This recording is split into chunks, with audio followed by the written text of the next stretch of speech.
Comment réaliser une exégèse académique? Là où vous n'avez plus besoin de documenter quoi que ce soit dans votre travail académique.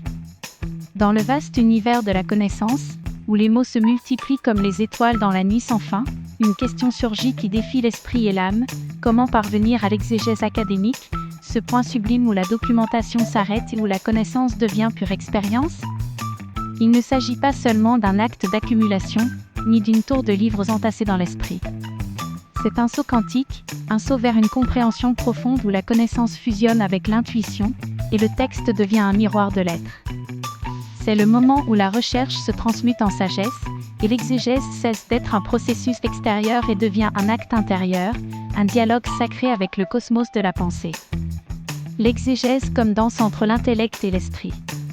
L'exégèse peut-elle être plus qu'un exercice académique? Est-il possible qu'il y ait en elle une alchimie qui transforme l'étude en création, la lecture en révélation? Au cœur de cette quête, le chercheur devient un navigateur de réalités parallèles, où chaque texte est une porte quantique vers de nouvelles dimensions de compréhension. La connaissance cesse d'être constituée de fragments dispersés et devient un réseau lumineux qui relie les idées, les émotions et les expériences. Où s'arrête l'érudition et où commence la sagesse? L'exégèse peut-elle transcender la simple documentation pour devenir un acte de croissance spirituelle? Le silence où la documentation devient inutile. Imaginez un espace où les mots ne sont plus des chaînes, mais des ailes, où le besoin de citer et de documenter se dissout dans une certitude intérieure.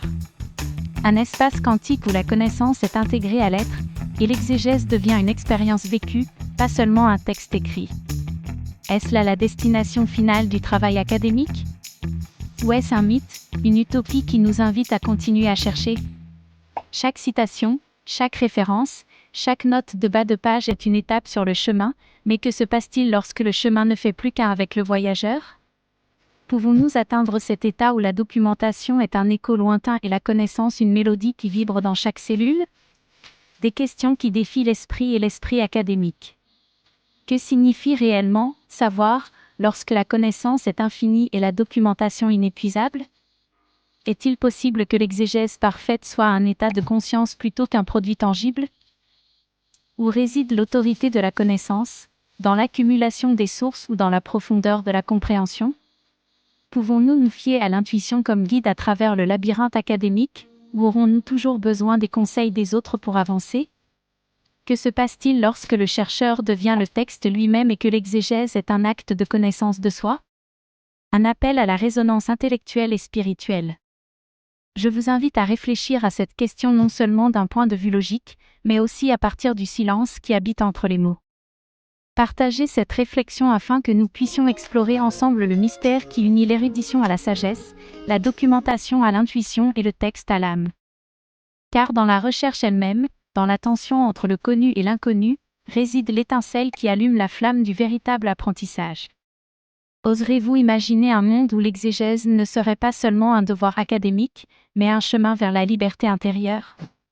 Où la connaissance devient-elle une lumière qui illumine non seulement le texte, mais aussi le cœur? L'univers de la connaissance vous attend, dans le silence vibrant de la conscience.